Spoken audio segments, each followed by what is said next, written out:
স্বাগতম আপনাদের সবাইকে। বন্ধুরা, আজ আপনাদের জন্য নিয়ে এসেছি এক এমন ভ্রমণ যেখানে আলো অন্ধকারে মিলেমিশে তৈরি করেছে এক রহস্যময় গোপন জগৎ। যারা নতুন এসেছেন আপনাদের জানাই আন্তরিক শুভেচ্ছা। আর যারা সবসময় আমার সঙ্গে আছেন, আপনাদের ভালোবাসা আর সমর্থন আমার প্রতিটি গল্পে প্রেরণা। আজকের পর্বে আমরা পা বাড়াবো এক অনন্য পথে, যেখানে কুয়াশার আড়ালে লুকিয়ে আছে শিহরণ জাগানো সত্য, আর বাতাসে মিশে আছে পুরনো কাহিনীর গন্ধ। ভাবুন তো, এক নিঃশব্দ রাত, চারদিক ঘিরে নিস্তব্ধতা, হঠাৎ দূরে কোথাও বাজলো অচেনা ঘন্টার শব্দ। আপনারা কি প্রস্তুত সেই গোপন রহস্যের দরজা খুলতে? এখানে প্রতিটি মুহূর্তে অপেক্ষা করছে রোমাঞ্চের নতুন রূপ। আমার আজকের যাত্রা শুধু একটি গল্প নয়, এটি আপনাদের কল্পনাকে চ্যালেঞ্জ জানাবে, অনুভূতিকে দোলা দেবে, আর সাহসের সীমা পরীক্ষা করবে। তাই আসুন সবাই একসঙ্গে শুরু করি এই অভিযাত্রা। চোখ রাখুন কৌতূহলের ঝলক, মনে রাখুন যেখানে ভয় আছে সেখানেই লুকিয়ে থাকে সবচেয়ে বড় বিস্ময়। আজকের পর্বের শেষ পর্যন্ত আমার সঙ্গে থাকুন, কারণ শেষ দৃশ্য পর্যন্ত আপনাদের জন্য অপেক্ষা করছে এমন এক চমক যা হয়তো আপনাদের রাতের ঘুম কেড়ে নেবে। শরৎকাল শেষের পথে নদীর ধার ঘেঁষে থাকা মফস্বলের একটি ছোট্ট গ্রাম, নাম পাথরঘাট। চারপাশে তাল গাছ, বটগাছ আর ছোট ছোট জঙ্গল। সন্ধ্যা নামলে এখানে কুয়াশার চাদর নামে। এই গ্রামের এক প্রান্তে দাঁড়িয়ে আছে শতবর্ষ পুরনো এক প্রাসাদ, মেঘবাড়ি। এক সময় জমিদার মধুসূদন রায়ের বাস ছিল সেখানে, এখন সেটি ভগ্নপ্রায়। জানালার দরজা ভাঙা, চারদিকে গাছপালা ঢেকে রেখেছে। গ্রামবাসী বলে ওই বাড়ির ভেতর রাতে মেঘের গর্জনের মতো শব্দ হয়, অথচ আকাশে মেঘ থাকে না। কেউ বলে জমিদারের আত্মা এখনো প্রাসাদের অন্ধকারে ঘুরে বেড়ায়। কলকাতা থেকে সাংবাদিক অরিজিৎ আসে পাথরঘাটে। স্থানীয় পত্রিকায় কাজের সূত্রে তাকে এই গ্রাম নিয়ে ফিচার লিখতে হবে। মেঘবাড়ির রহস্য গল্প শুনে সে কৌতূহলী হয়। গ্রামে পৌঁছে সে থাকে শিক্ষক হরিদাসবাবুর বাড়িতে।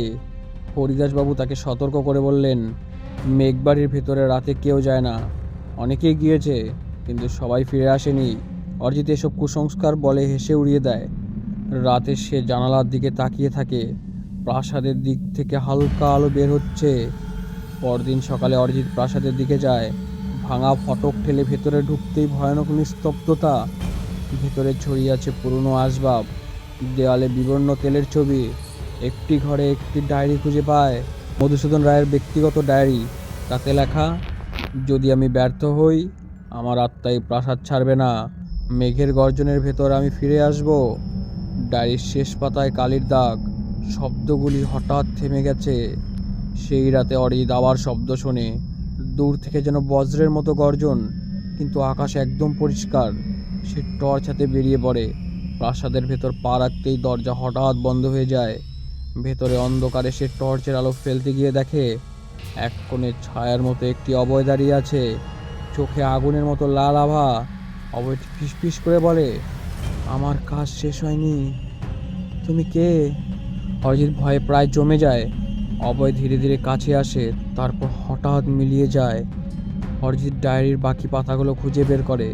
সেখানে লেখা আছে, জমিদার এক সময় নিষিদ্ধ তান্ত্রিক বিদ্যা অনুশীলন করছিলেন। নিজের ক্ষমতা চিরকাল ধরে রাখতে চান তিনি। মেঘের দেবতার সঙ্গে এক অদ্ভুত চুক্তি করেন, চুক্তি ভঙ্গ হলে তার আত্মা প্রাসাদে বন্দি থাকবে। অরিজিৎ বুঝতে পারে সে কেবল সাধারণ সাংবাদিকতার কাজে আসেনি, সেই রহস্য উন্মোচনের জন্য নিয়তির হাতে নির্বাচিত হয়েছে। পরের রাতে অরিজিৎ সাহস করে আবার প্রাসাদে যায়। এবার সে ডায়েরিতে বর্ণিত এক পুরনো মন্ত্র উচ্চারণ করতে থাকে। হঠাৎ ঘরের চারপাশে কুয়াশা জমে, গর্জন বেড়ে ওঠে। ছাদের ফাঁক দিয়ে কালো মেঘের মতো ধোঁয়া নেমে আসে। সেই ধোঁয়ার ভেতর জমিদারের মুখ দেখা যায়। আমাকে মুক্তি দাও, ভয়ঙ্কর কণ্ঠস্বর ভেসে আসে। অরিজিৎ মন্ত্র পড়ে শেষ করলো, ধোঁয়াটা কেঁপে উঠে মিলিয়ে যায়। প্রাসাদের ভেতর হঠাৎ আলো জ্বলে ওঠে, যেন দীর্ঘ ঘুম থেকে কেউ জেগে উঠল। সে বুঝতে পারে আত্মাটি মুক্তি পেয়েছে।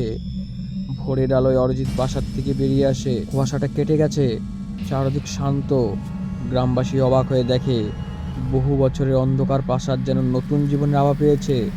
অরিজিৎ ফিচারটি লেখে, শিরোনাম দেয় অন্ধকারে মেঘের ডাক, পাথরঘাটের রহস্য। মেঘবাড়ির প্রেতাত্মার গল্প আর ভয়ের প্রতীক নয়,